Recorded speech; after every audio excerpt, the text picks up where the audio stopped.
And what you described, that's an operating system. That's how to operate as an optimized human being. It's not sales skills. And I think we've over-indexed on sales skills, which again can be a really downward spiral because it's persuasion tactics, or it's this, or it's that. Hi, friends. Welcome to the Sales Enablement Podcast. I'm your host, Andy Paul. That was Brandon Fluharty. Brandon is the Vice President, Strategic Account Solutions for LivePerson. And also joining us for this conversation is my frequent co-host, Howard Brown, founder and CEO of Revenue.io. And in our conversation, we talk about Brandon's specialty, selling big deals and making big money doing so. Brandon's developing quite a following online among sellers who want to learn how to earn a 7-figure income. So we dive into the key pieces of guidance and advice that he gives to sellers. We're looking to make that step up in performance and that step up in earning. And we dig into how we structure big deals and how to build the right team of support around you as an individual contributor, because no one wins deals all on their own. You want to make sure you join us for this discussion because we get into this and much, much more. But before we get to Brandon and Howard, I'd like to remind you to subscribe to this podcast wherever you listen to it. And if you subscribe, we'd certainly appreciate it if you could leave us a review, give us your feedback about how we're doing. Thank you. All right, let's jump into it. Howard, welcome back to the show. Great to be here. Brandon, as always, a pleasure to have you on the show as well. Great to be here. Good to see you, Andy. Good to see you, Howard. Good stuff. Good stuff. So, Brandon, what are you working on these days? Yeah, I am honestly working on an early retirement from the corporate world. There we go. It's a story we want to hear. Sales, a top salesperson retiring from the corporate world. So tell us about that. Yeah, so it's been a fabulous journey over the past almost 20 years in sales. Not purposefully getting into sales, but happening into sales. Like the rest of us. Yeah. Yep. And it's been a good career. And certainly the past, let's call it 4.5 years, has been stellar, sort of at the pinnacle of my career, selling into Fortune 100 level brands, earning 7 figures a year consistently. And I feel like I'm at a point now where it's not just about the money anymore. It's about giving back to the sales community. I've adopted mentoring really over the past 18 months. And to be honest with you, I've fallen in love with it. And I envision a future that fully embraces where we are in society, Web 3.0, and this idea of transferring knowledge into digital products and being able to sort of give back, share that knowledge with others. So I am embarking on that journey as we speak. And so is there sort of like a vision, an end state that you sort of envision there? I think, we've talked about this, Andy, Howard. I think we've even spoken about this. I think there's a level of craft and a yearning to bring sales to a level of craft to other professions. And as somebody who was an aspiring professional soccer player, I've always likened it to professional sports. And it always boggled my mind that athletes, especially at the top pinnacle level of their career, whether you're a top tennis pro, footballer, basketball player, you have a mindset coach. You have someone looking after your nutrition, your conditioning and flexibility. And then, of course, your main coach and helping you with techniques and tactics. Yet in sales, none of that exists, really. And, I would love to see one day where some young person is growing up and says, hey, one day I want to be a professional seller. And we get away from this age-old persona of the used car salesman. Nothing against selling used cars, but it has such a negative connotation. And I would love for us to elevate the profession to something that says, yeah, just like I want to be a doctor, or I want to be a scientist, or I want to be a professional basketball player, I'd love to be a professional seller. And I think we're a ways away from that. And if I can contribute to that at all through this new venture, that would be a success for me. I would love to jump into that a little bit because I spend a bunch of time online reading your posts, and they're phenomenal. You talk about sleep, you talk about mindset, you talk about energy conservation, which is all critical for whether it's sales or just about anything you do in life. To be successful, you have to manage those things. And it sounds like a big part of what you mentor people through is those areas of their life that they may not have thought of as key to their professional performance. And it's incredibly powerful. So folks who haven't followed Brandon and aren't subscribed to his newsletter, absolutely a big fan, go out and do it. But one thing I also wanted to focus on, Brandon, is we talk a lot about professional athletes and sort of the preparation and strength training and all of that. But at the end of the day, there is the performance component, right? They're on the court or they're on the pitch and they have to perform. And in sales, performance is really about building, maintaining relationships, providing value. I'd love for you to talk about that part of what you've done over your career, because you talk about 7 figures, and I understand the prep that's involved. But for the folks out there who are trying to also learn what it is to drive value, to be valuable, can you talk a little bit about that?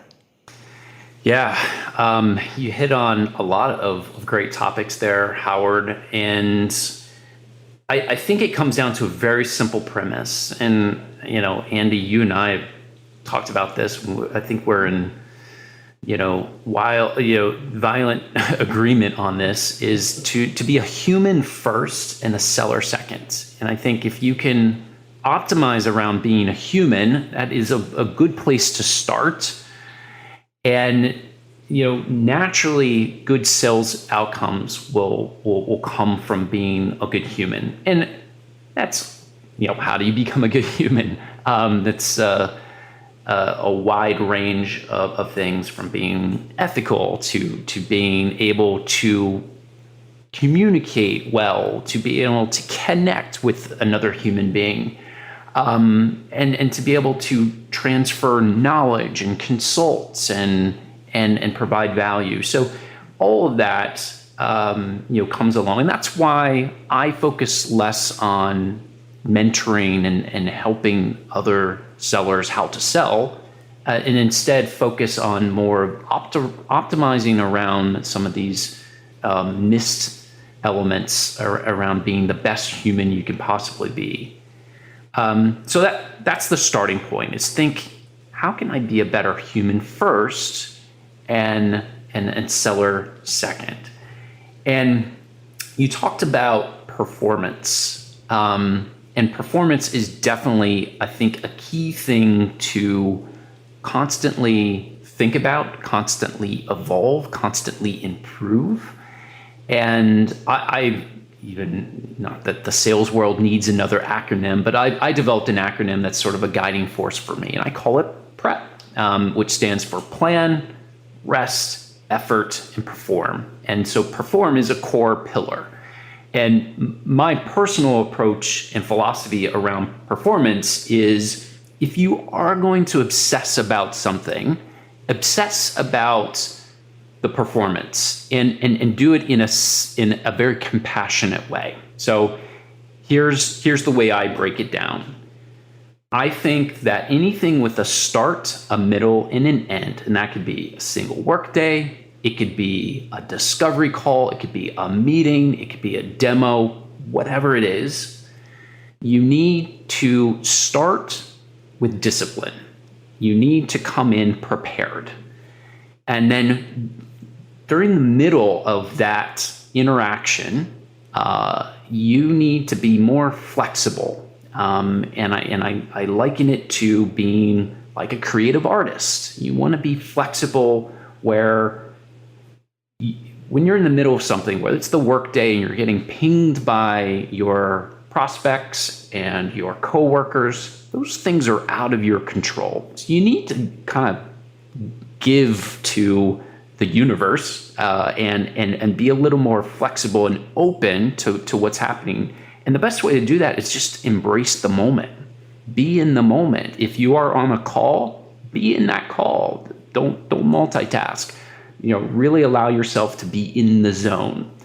And then at the end of anything, that's when you want to be curious like a scientist. And so I call it DFC, sort of underpins prep. So being disciplined like an athlete at the beginning, being flexible like an artist in the middle, allowing yourself to be in the zone, being in the moment, and then being curious like a scientist, that allows you to really optimize around prep, specifically the performance, because when you perform, you can, with that curiosity, you can really dig in and say, hey, what could have been better of how I handled that objection or that call or that question? And I can look at it from not a level of emotion, but I can look at it from a level of objectivity, which is powered through curiosity, just like a scientist would tinker in their lab and experiment.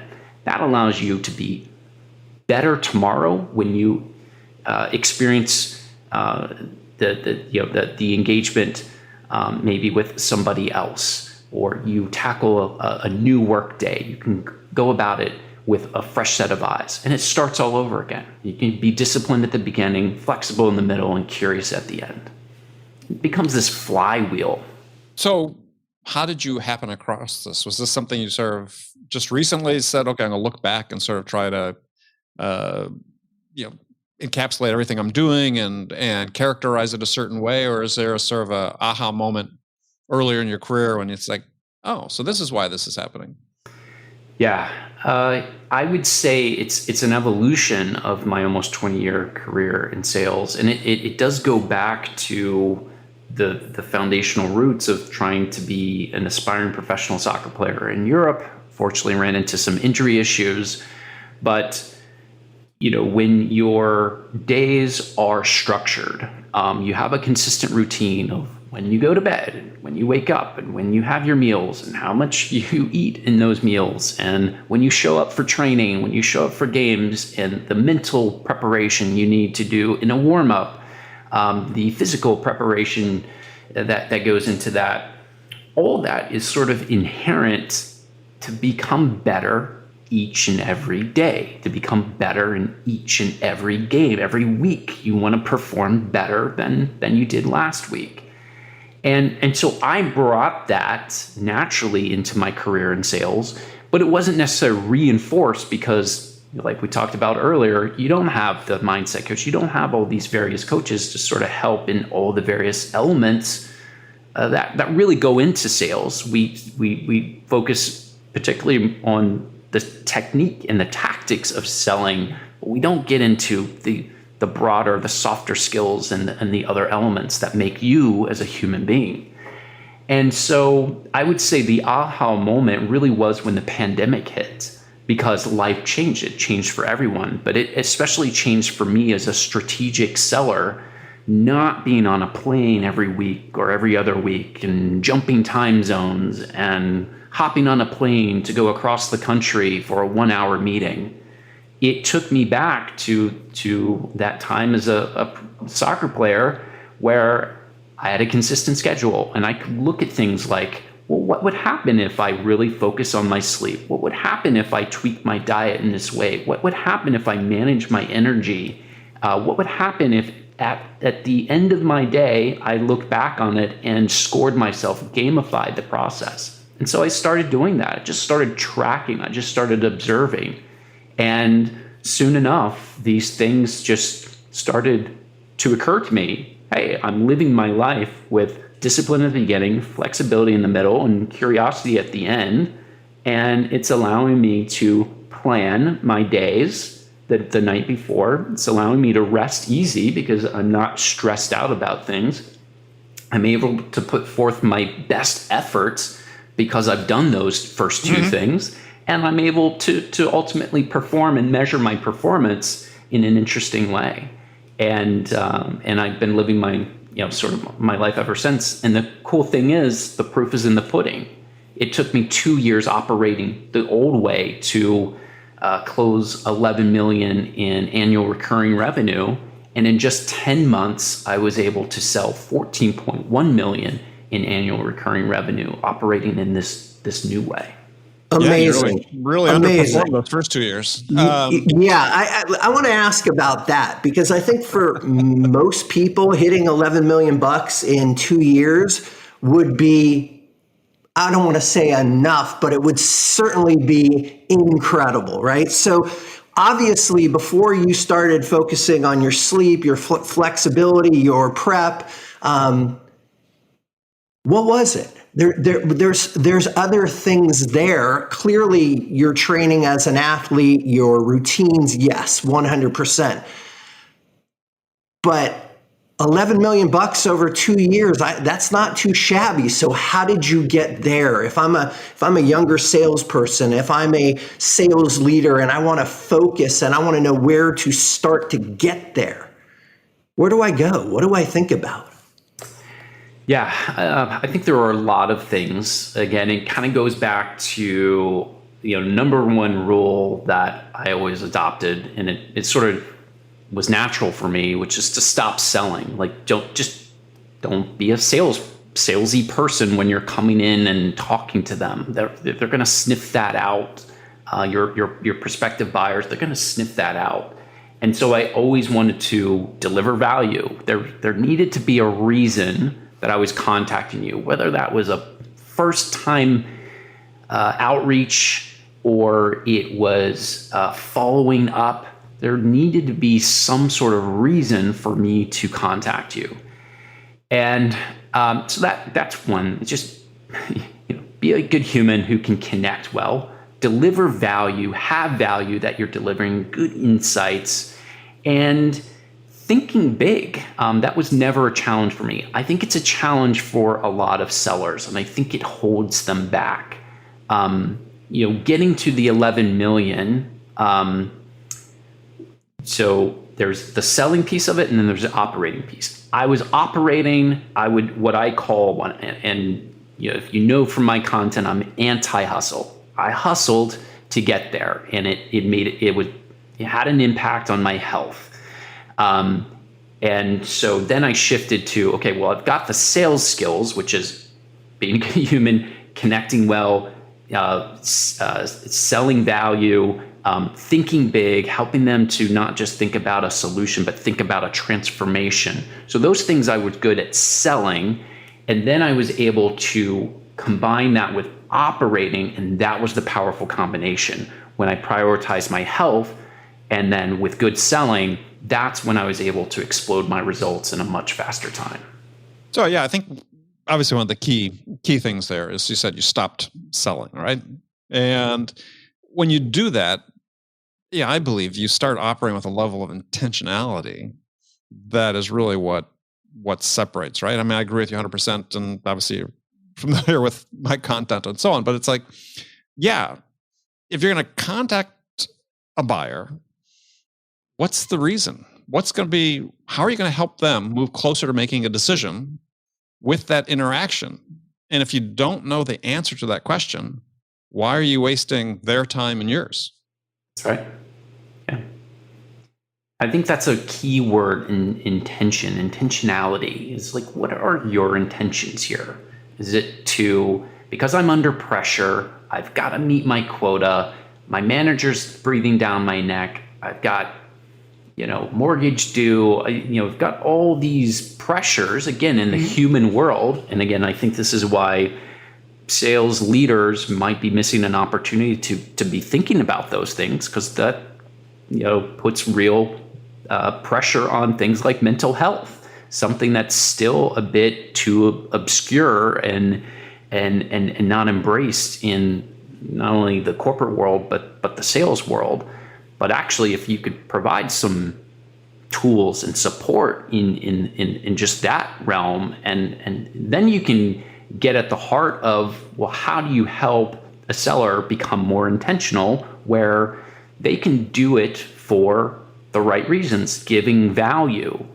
And I think a lot of that just comes from, the pressures that we're under, and it's not just as a seller, but it's the sales leadership who, is under a lot of pressure as well. And especially if you become a public company, then the pressure piles on even further to have to, talk to the street every quarter, and deliver good news. So I think to become intentional, you've got to release the pressure in these other elements. And that's a surface that actually most sales teams are just, they're just scratching it, if at all. A lot of really, really interesting points you made there. I think that you touched on a couple that I just want to come back to. When we started the conversation, you talked about kids or folks aspiring to be salespeople, right? And then a few minutes into the conversation, your advice is don't be too salesy, right? And words really matter, right? Words matter, and the words we tell others about who we are and what we do, it matters. And there are these negative stereotypes that go with selling, that go with sales or being salesy. And yet, when you talk about mental health, right? Mental health has a lot to do with the stress we're in, the narrative that we tell ourselves. So if I don't feel good about what I'm doing, which is being a salesman because I'm being too salesy, that's a problem with our language and something that we have to think about as well. Because at the beginning, we're aspiring to be salespeople, but we don't want to be too salesy. So where do we go with this? How do we change the narrative? How do we help people who are being that valuable, delivering insights, helping people make purchasing decisions, being intentional about our work? How do we wrap that up? How do we change that narrative? Well, it's a big ask, right? One, you have to reframe what the job is. If sellers go out every day, but if sellers go out every day and think, my job is to go out and persuade a buyer to buy my product, that's the wrong mind frame to go with. My job is to go out and find out what's the most important thing to that buyer that they want to achieve, and how do I help them do that? Now, if I start my day as a seller with that mindset, it's a completely different way of approaching it than if I think my job is I have to go out and persuade this person to buy my product.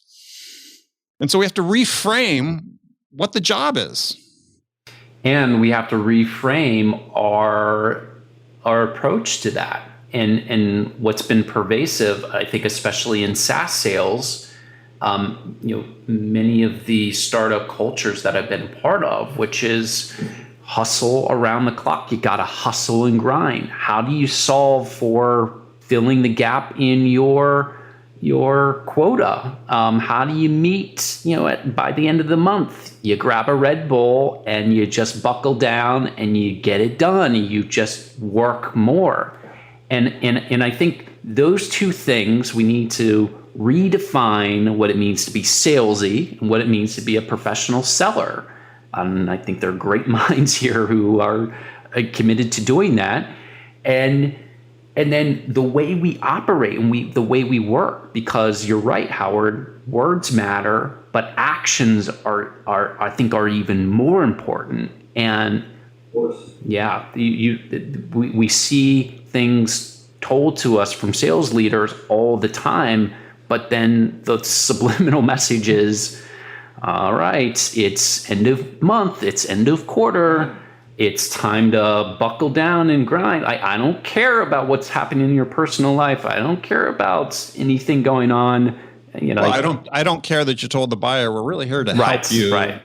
But last week of the month, right? Let's discount. What can we do to get you in this car this month, right? Or what can we do to get you into our product this month? Right. Interesting, because I think a lot of what we talk about is you're talking about hustle or hours worked or time spent.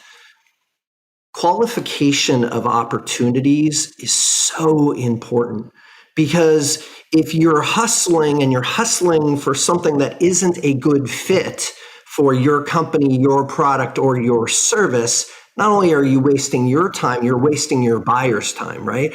So I think if we do, it's that preparation, right? I'm prepping to make sure that this opportunity is a real opportunity for them to gain value by my product or service. I'm focused on the right customers and the right prospects that can gain from what I have to offer. I think if we spend more time on the art of sales qualification, then we'll spend less time wasting and hustling and trying to be salesy, and more time driving value because we're speaking to people who are interested in the value that we have. Right. But then we have the whole set of implicit, if not explicit, imperatives that are laid on managers about pipeline coverage ratios and so on. And, if you have a 5x pipeline coverage requirement on your sellers, your win rates could be the reciprocal of that.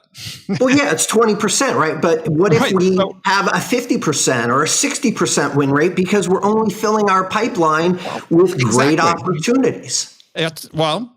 Exactly. But, getting buy-in to that is seemingly virtually impossible in the SaaS world. Here's what I can tell you as somebody who earned 7 figures a year in SaaS sales over the past few years. The best thing that I did, and one of the best managers I worked with, hitting that mark for the first time in 2019, we were very intentional. Again, going back to, I think, a very important word, words matter, intentionality. We were intentional about taking things off of my plate. In 2018 was all about me saying yes to everything. And it's a common mentality for salespeople. If you're climbing the ranks and you're making a name for yourself, you want to hold on to every single opportunity. And the best thing I did was we worked on saying no more. We were very intentional about focusing on the right things. And the best thing that I did was I found meaning in the target accounts and the target opportunities I wanted to pursue. That allowed me to align things that were important to me from a personality standpoint, from a skill standpoint, from a motivation standpoint. When I was able to do that, I was able to show up in day one when the qualification process occurred. I was able to jive much better with that account. And I was okay of releasing this big retailer or this major healthcare company. I might not have the best expertise in that. So you know what? Even as tantalizing it is on paper, if I give that to somebody else who has retail expertise or a desire to talk to that vertical, that's better qualification. That's going to be a win for the company. It's going to be a win for the customer, and it's going to be a win for that rep.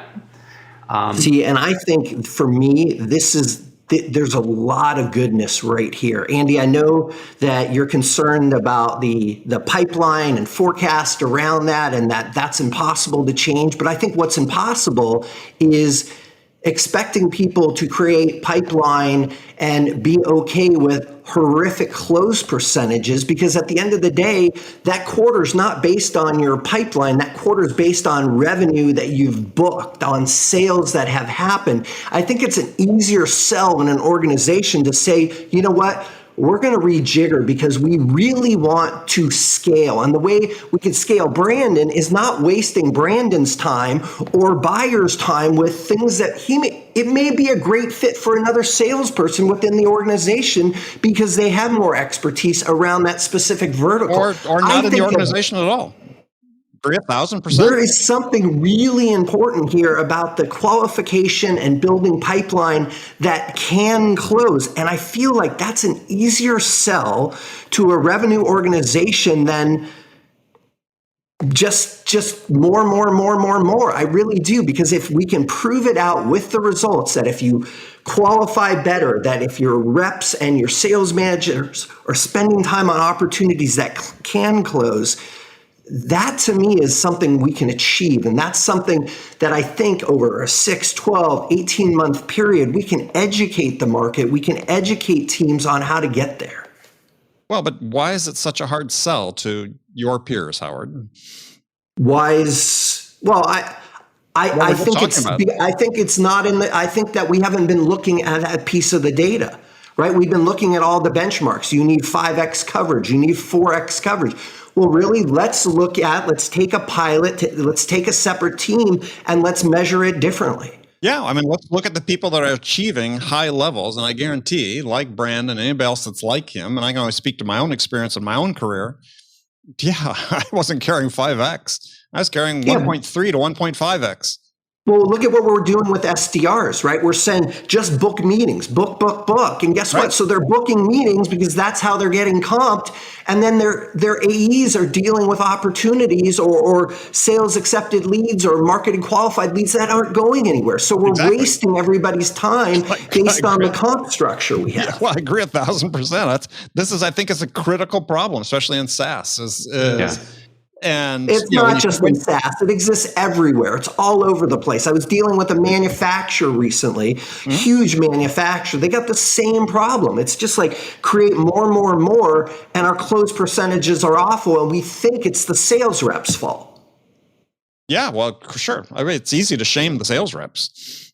And that's the big disconnect is whether you're an SDR or a strategic seller, the usual mantra is more, and you just solve it with more effort, more work, more phone calls, more anything, and that's not the solve. You have to peel back, and you're right, Howard. The best way to do it is measure these alternative approaches, and what you'll find is with like an alternative approach, by dissecting my average contract value. Why is it higher? Why is my closing ratio 78%?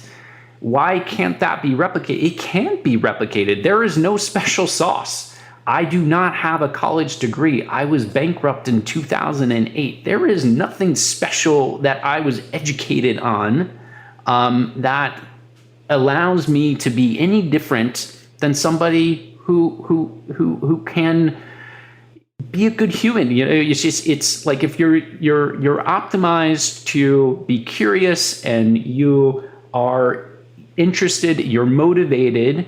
That's what we should be optimizing around. Is how do you match those unique qualities of that person? What motivates them? How do you have good conversations between one human and another human? How do you transfer expertise and knowledge that particular person has? It's not just more meetings, it's better conversations. Yes. That will lead to better results. And what you have that's so special is that curiosity, right, that you talked about. You go back and look at what's working, what's not working. You're looking in the mirror, you're analyzing what you're doing. So if you take those closed deals and you work backwards and you look at the conversations and the relationships and the effort, and you look at the number of deals you were working on and how you, like all of that. The whole point is let's analyze it all. Let's test and measure the effectiveness of everything we do. And that's what I get excited about in the technology space. If it's not about more, but it's about analyzing and mining what it is that's working and what's not, that's where we're able to help people. Yeah. And what you described, that's an operating system. That's how to operate as an optimized human being. It's not sales skills. And I think we've over-indexed on sales skills, which again can be it's a really downward spiral because you're learning from somebody who was sales spiral. Yeah, it's persuasion tactics, or it's this, or it's that. A customer will never ask you to be more salesy. Yeah. So, well, let's go back to the beginning though. So this idea about, because I'd had a conversation with somebody just this week about this, and this is something that I believe we miss in the way we bring people into sales, new people into sales, and onboard them into the profession, not just into the specific job, is this idea that before we train people how to be sellers, don't we have to train them and educate them about how to be human first? And we make this assumption that some of these skills and these just basic, ability to connect skills and life skills and attention to some of the details you pay attention to, Brandon, that they're aware of these things, and they're not. And like professional soccer teams is they'll spend the first few months teaching somebody how to cook, how to manage their bank account, how to take care of the things in their lives that they need to as a human, and then start integrating them into the team and teaching them about soccer and football. I call it football just so people aren't confused. So don't we need to do something similar? I was talking this conversation with this guy I was talking about in his company. What they do is, they have a course. They teach new sellers how to manage their finances, right? Because they've never had a paycheck before.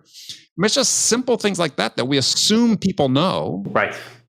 And it's no fault of theirs. They don't. Exactly. And that's where the pressures are coming from. That's where the mental health issues are coming from, is if you can have those basic skills. I think fiscal responsibility is a perfect one, right? Because our whole lives in sales revolves around money. I was just talking to Kevin Dorsey, on his podcast around this very thing. And he had a tremendous quote. We love talking about money, but we hate talking about money. It goes into this black box, which is, and that's where the pressure comes from. It's like, I've got to human. Absolutely. And then that's going to lead to bad sales results. That's going to be leading to going back to the bad habits at the end of the month, the end of the quarter. I'm just going to go and do things like discounting, or I'm going to go and do whatever it takes to get the deal done. That could be unethical things. I'm going to be up all night working till 4 a.m. practicing, getting the pitch ready or the proposal ready, or sending out more emails, getting my outreach campaign going, all these things. And then when I'm in front of a customer and I'm sleep deprived, I'm not going to perform well. And it's this bad, this vicious cycle.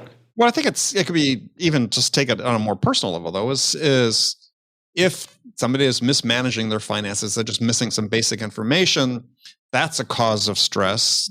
To your point, it's not just about not necessarily hitting their numbers, but it's a distraction. It's a cause of stress, and it's going to cause people to act differently, as you talked about. I mean, it's an issue, Howard, you and I have talked about a little bit in the past, because you're a mental health professional by training. And I've posed this question before, somewhat apocryphal question, but it's like, all right, I love the show Billions, because one of the key members of the staff is a psychiatrist, a mental health professional on the staff of high-performing sales individuals, traders, high-performing sales individuals. And it's like, how big does a sales team have to be to have somebody like that available? How great of a resource would that be for sellers in these high-stress environments to have somebody they could talk to? And then wouldn't it be in the company's interest to pay an extra, $100,000 a year to have somebody available, or whatever it is, $200,000 to have something like that available? Yeah, we need a Wendy Rhodes. I went out and purchased, access to Wendy Rhodes on my own. I shouldn't have to do that. That should be something that we're all considering as sales as organizations and sales leaders. Those should be provided to us. Yeah, I mean, it's part of this idea of specialized coaching, which I'm a huge advocate of, right? Is why not have a mental health coach? Why not have health and nutrition coach? And what's the trade-off, right? What's the payback? And I'm sure we could calculate what the payback would be. And I imagine it's just pretty minuscule to have something like that in terms of what you get an uplift in performance. And technology can supplement that.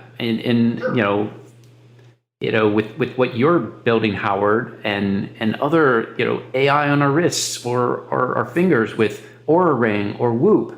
I mean, it's like having a coach on my wrist helping me to guide me on when to go to bed, when to wake up, how much sleep I'm getting, looking at those metrics. Those were better leading indicators for me, again, operating under this new way. I started looking at things like that. Managing my sleep debt, managing my energy. I started looking at that more than my activity metrics, the traditional hustle metrics. that was a better indicator for how I was going to perform in front of a C-level executive. And so I started optimizing around those things. So it can be a combination of specialized coaches mixed with the right type of technology. That's a winning combination in 2021 and beyond. Yeah, you got me hooked on the Oura ring. Yeah, and I've been on the Aura for 2 years now. I can't begin to tell you how important this conversation is, because everybody is so focused on taking AI and automating everything, automating the human being out of the equation. And the things you're talking about is really augmenting us as human beings. And, at revenue.io, our mission is to unlock human potential with science. It's not about selling more. It's about unlocking our potential. And we can do that through all of the things that you're talking about today. It's focusing on where to optimize, where to put our time, where we need more education and focus, and where we should not waste our energy and time. Yeah, no, I think it feels to me, and just from my perspective, talking to hundreds upon hundreds of people all the time about sort of trends and what's happening in our profession, that it seems like we're coming up to sort of an inflection point here where, because more, it's not just me and Brandon and you, Howard, talking about, the need to prioritize humanity within sales. I've seen other, just in the last week, new books coming out that are going to be talking about it. It seems like there's some momentum to it. I hope so. I feel it. Yeah, but I mean, it's funny. I also last week was talking to a CRO of a fairly good sized company. I was talking about, but implementing some of these things is like trying to fix the wings on an airplane while it's in flight, because we've got the expectations of our investors and our board, and how do we really affect a reset? Because if we're just going to make it incrementally evolutionary, then we may never get there. I read something recently. It was on Twitter. I'm fascinated with what's happening with the youngest generation who's coming into the workforce, in Gen Z, and they grew up with only being online. And where we are with Web 3.0, it's democratizing everything from crypto and how it's democratizing currency and shifting the power from the old way, which is if I was in control of capital or if I was in control of labor, I ruled the world. Now there's no better time to honestly be an entrepreneur. And that's the way these young professionals are entering the world. It's like, why do I need to be at a 9 to 5? Like, if I can get my job done by noon and I'm delivering everything that you're asking for, yet you need my butt in the seat until 5 or 7 o'clock because we all have to be around. It's shifting. And I think even the youngest managers are being caught off guard by that. So we're going to be forced into a new way of operating, whether we like it or not, because the Gen Z is going to lead the way. I should be able to work in the best way that takes my skill set and my ability to perform my job in the way I want to do it, where I want to do it. And that's going to have to be the norm. Otherwise, you're going to be a very stale company, or you're going to be an obsolete company in 5, 10, 15 years if you're not operating this way. Yeah, there's an article in the New York Times this week, the week we're recording this, about the conflict between Gen Zs and millennials, and Gen Zs and millennial managers. And it's just to that point is like, I want to find a way to operate that's in alignment with who I am as a human, and I'm going to prioritize that. And sort of screw you if you don't want me to do it. Yeah, imagine aligning to your values. Shocking, right? Who would have thought? Who would have thought? All right, guys, we sort of come to the end of our time. This was a fantastic discussion. Thank you for joining me. Brandon, if you want to direct people to any particular place to learn about your new venture, or? Yeah, absolutely. People can learn more about the new venture at befocusedlivegreat.com. And of course, I am very active as a content creator on LinkedIn. So find me on and connect with me on LinkedIn. Perfect. And Howard? You can absolutely find me on LinkedIn. And also, if you want to see what we're doing, head over to revenue.io and look forward to talking to you all soon. All right. Thank you, guys. Thanks, Andy. Thanks, Brandon. Thank you. This is great. Okay, friends, that's it for this episode. First of all, I want to thank you for taking the time to listen. As always, I'm so grateful for your support of this show. And I want to thank my guest, Brandon Fluharty, for sharing his insights with us today. If you enjoyed this episode, please subscribe to this podcast, Sales Enablement with Andy Paul, on iTunes, Spotify, or wherever you listen to podcasts. You can do all that on your phone in just a minute as soon as this episode is over. So thank you for your help. And thank you so much for investing your time with me today. Until next time, I'm your host, Andy Paul. Good selling, everyone.